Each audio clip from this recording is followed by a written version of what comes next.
الله جل جلاله ډیر مهربان ذات دی، د بنده سره ډیر مینه او محبت لري. خو موږ بندگان د خپل رب سره ډیر په جفا کې یو، موږ د خپل رب سره ډیر په واټن کې یو. الله جل جلاله هغه بنده چې د الله لوري ته نږدې کېدل وغواړي، خپل د رب سره پخلايي وغواړي، د خپل رب سره صلح کول وغواړي، الله پاک جل جلاله ډیر ژر ورته نږدې کېږي. دا د الله د مهرباني یو علامه ده.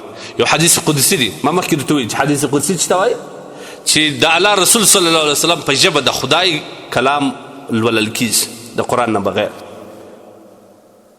حدیث کې راځي د الله رسول صلی الله علیه وسلم فرمایي، وایي الله و فرمایل، دې ته حدیث قدسی وایي، وایي الله و فرمایل کم بنده چې زما ته نږدې کېدو دپاره یو قدم راواخلي، چې نور زه به خپل رب ته نږدې کېږم، توبه باسم، نور خپل رب پخلا کوم، نور د خپل رب اطاعت کوم، نور به الله بس ته ډېر بغاوت مې وکړي، ډېر مې رب ناراضه کړي، ډېر ځینې لرې سم، نور غواړم چې رب ته نږدې سم.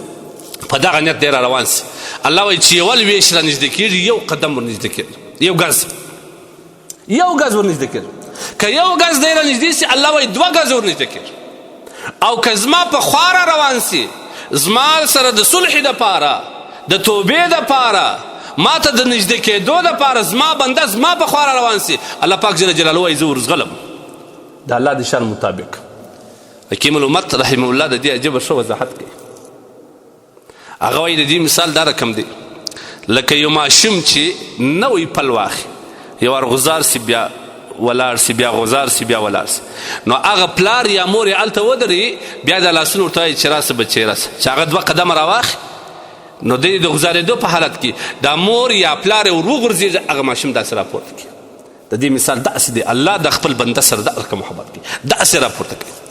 مطلب دا چې کله الله جل جلاله ته یو څوک ځان نږدې کېدل وغواړي، د الله لارې ته ځان سمېدل وغواړي، اهدنا الصراط المستقیم موږ وایو که نه، مستقیم لارې ته ځان برابرېدل وغواړي. او د ده مطلب دا چې نور خدای سره بغاوت نه کوم، نور خپل رب نه راضي کوم، نور زه خپل رب راضي کول غواړم، نو بیا الله جل جلاله د ده سره دومره مینه لري چې د یو لویش را نږدې سي، الله یو قدم نه بلکې یو ګز ور نږدې کېږي، چې د یو ګز ور نږدې سي، الله 2 ګز ور نږدې کېږي. که دی د الله په لورې روان سي، الله تبارک وتعالی دی د خپل رحمت په دغه کې راپورته کوي. دا د یو مسلمان دپاره یو عجیبه بشارت دی. واوره هغه بنده چې ټول عمر موږ د خدای په بغاوت کې تیر کړي، نن به توبه باسم، نن به باسم، په دا کې څونه انسانان د دنیا نه ولاړه، یا څومره انسانان په ګناه کبیره باندې مبتلا د دنیا څخه ولاړه، د آخرت په ورځ به په دغه حالت کې راپورته کېږي. نور بس خپل رب الله ډیر غفور رحیم ذات دی، الله ډیر مهربان ذات دی، چې یو وارې د ندامتو د پښیمانۍ اوښکې توی کړې او لپه دې الله تبارک وتعالی ته ونیول، هغه الله تبارک وتعالی ستا ټول ګناهونه معافوي، تاسې هم نه معافوي. حدیث کې ما مخکې به مې شاید په دې باندې وضاحت کړی. حدیث کې دا راځي چې الله جل جلاله کله د بنده معاف کوي، نو د ده د عملنامې څومره شی معاف کړي، میټاو کړي، محوه کړي، بیا هغه فرشتو چې لیکلي دي د هغوی نه هم هیر کړي. په دنیا کې چې چا دی په دا ګناه لیدلی، د هغو کسان څه هم هیر سي، کله چې دی د الله حضور ته راسي، د ده کتاب به د هغه ګناه څخه بلکل پاک او صاف وي، د هغه فرشتو به هم نه یې په یاد لکه ګناه چې نه یې کړې. التایب من الذنب کمن لا ذنب له، هغه سړی چې ګناه وکړي او بیا توبه وبالي، اوس د دې داسې مثال دی لکه کسر چې کړی نه ګناه، نه په اماننامه کې شته، نه د فرشتو په یاد نه چې چا لیدلي د هغه په یاد. دا د الله د مهرباني علامه ده. نو موږ څونه د خپل رب څه لري، څونه د خپل رب څه لري، د پیسو په خاطر باندې، د نفس د اتباع په صورت کې، د شیطان په اتباع کې یو، د نفس په اتباع کې یو، په عرضي خواهشاتو کې څوک علیاذ بالله په دوکو اخته دي، څوک علیاذ بالله په زنا اخته دي، څوک په لیواتتو اخته دي، څوک په څه شي اخته دي، څوک د مالو د محبت د پیسو د محبت په خاطر کې په وجه باندې په عیاشي باندې اخته دي. خپل رب یاد الله وایي رسمات زه به دې د زړه سکون در زیات کړم. الا بذکر الله تطمئن القلوب، د الله په یاد باندې، د الله تبارک وتعالی په یادولو باندې زړونه خوشحاله کېږي، زړو ته اطمینان راځي، زړو ته سکون راځي.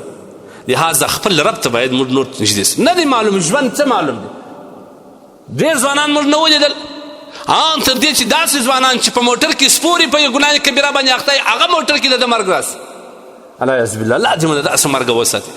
د حسن خاتمه خاص الله تکوي د حسن خاتمه چې خدای اخره خاتمه میرا برابر کړه. په دعا کې دا وایي اللهم احسن عاقبتنا في امور كلها، په ټولو کې اعمالو کې په ټولو کارو کې خدای ماته ښه خاتمه راکړه، ښه خاتمه راکړه، د بدې خاتمې زموږ وساته.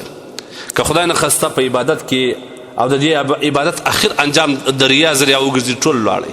که صدقه کوي او دا ښه کار دی لیکن په آخر کې د دې خاتمه د ریا او د نامه په خاطر سي ټول لاړه، دغه دعا الله ته ډېر کوي اللهم احسن عاقبتنا في امور كلها. که په پښتو ویل سي ای لا په ټولو کارو کې موږ حسن خاتمه او ښه خاتمه را نصیب کړي، اعمال مو د باطلېدو او د خرابېدو څخه یې الله راوساتي. نو ځکه موږ باید خپل رب ته نږدې سو. که ته وایې سبا نږدې کېږم نه نږدې سه، سبا ناامیده، سبا معلوم نه دی چې ته ژوندی که به نه.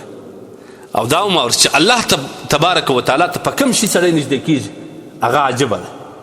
انشاءالله دا هم درته بیانوم.